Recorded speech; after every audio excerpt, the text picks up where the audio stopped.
Hey guys, welcome back for the eighth episode of the podcast. I am sitting down in a hurry, to be honest, to record this episode. I have just a few minutes before I have to head out the door to pick Anthony up to take him for his appointment that he has this afternoon. So we're going to get right into the nitty gritty of what I thought I would talk about today. And this worked out perfect because this is a topic that I don't really have to talk a whole lot about. It's very simple, but it's also very effective for your hormonal health and balance, and that is seed cycling. Now, this is something that, to be honest with you, I have not really done over the past almost 4 years because I've been pregnant with Kinley, breastfeeding Kinley, immediately got pregnant with Hollis, breastfeeding Hollis, and then I've had like a year where I haven't been breastfeeding. I was waiting for my cycles to return. They haven't, they've been fine. So I hadn't really felt a need necessarily to seed cycle to try to support my estrogen and progesterone levels. But as some of you guys might know, I did do a Dutch test over the summer back in, it was probably July, I think, maybe August.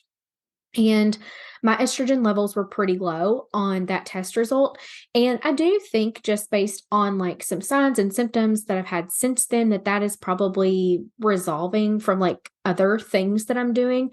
But as we enter a season where we are preparing to conceive again, I want to make sure that my estrogen and progesterone levels are sufficient and, where they should be, which also greatly impacts the way that I feel day to day. So, I wanted to introduce seed cycling and kind of tell you how to do it, because if you are someone that is listening to this podcast, it's probably because you're struggling with some type of symptoms or infertility or period irregularity. And this is something that you can easily implement. It's not expensive, and it's pretty effective. So, first thing we're going to talk about is what you should do during your follicular phase. So I first need to give the reminder that your follicular phase are the first 1 to 14-ish days of your cycle. So this is your very first day of bleeding up until when you ovulate. That is your follicular phase. During that time, you can consume 1 to 2 tablespoons of freshly ground flaxseed and 1 to 2 tablespoons of pumpkin seeds daily. And this is going to help support your estrogen levels. During your follicular phase, your primary hormone between estrogen and progesterone is estrogen. So that's why you want to do this during the follicular phase to help support those estrogen levels.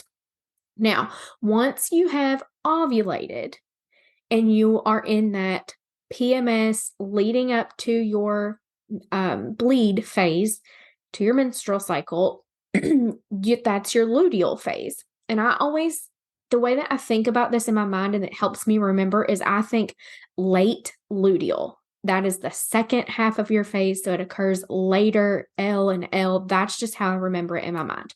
So during your luteal phase, you want to switch the seeds that you're consuming. The amounts are about the same, but you're going to be doing 1 to 2 tablespoons of freshly ground sesame seeds and 1 to 2 tablespoons of sunflower seeds daily. And these are going to support your progesterone levels, which is your primary hormone during that luteal phase.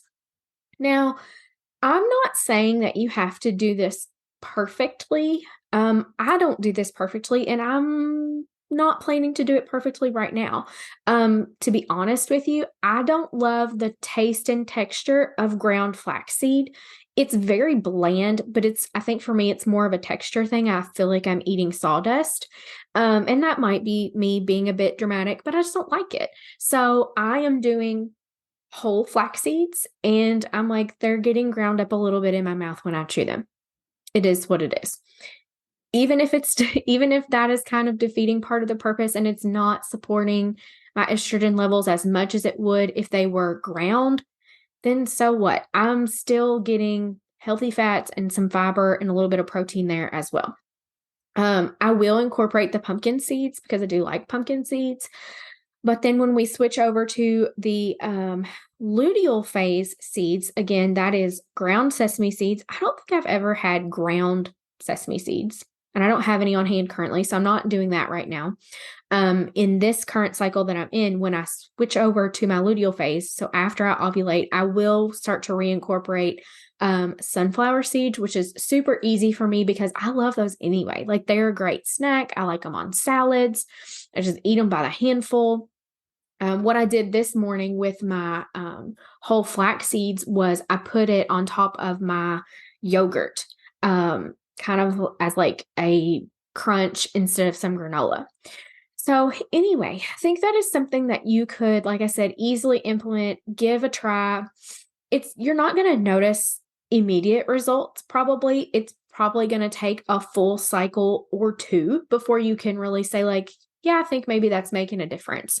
But like I said, there's lots of other benefits to consuming these seeds as well.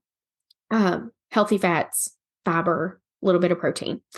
So, that's really all I wanted to talk about today. I don't really have anything prepared necessarily for Mindset Minute at the end, but there has been I don't know if you would call it a meme, a post, a statement, whatever you want to call it, has been circulating on my Instagram and even on my Facebook this past week. And I've seen it numerous times, and maybe I've seen it because I need to see it. I've had a pretty rough week this week. It's just been a week. But it says, on the days that you only have 40% and you give 40%, then you gave 100%.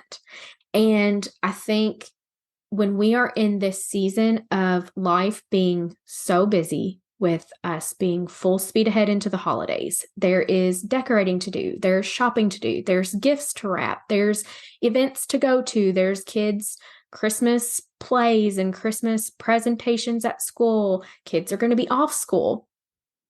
Our capacity is a little limited maybe, and we might not feel like we have 100% to give to certain things, to ourselves, to our work, to our kids, to our husband.